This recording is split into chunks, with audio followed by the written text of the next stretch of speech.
பல ஜென்ம பாவங்களை போக்குவதற்கான எளிய வழி என்பது சிவாலய திருப்பணிகளில் கலந்து கொள்வது, உழவாரப் பணிகளில் ஈடுபட்டு சிவாலயத்தை புத்துணர்ச்சியாக்குவது.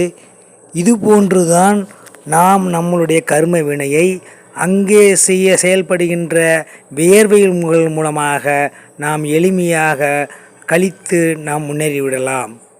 இந்த சிவாலய திருப்பணியை விட்டுவிட்டு நீங்கள் வேறு எந்த ஒரு இதிலையும் உங்களுடைய பாவ கர்ம வினைகளை நீங்கள் நீக்க முடியாது. பல துன்பங்களுக்கு அதை அனுபவித்த பிறகுதான் நீங்கள் இந்த கர்ம வினையை விட்டு நீங்கள் விலக முடியும்.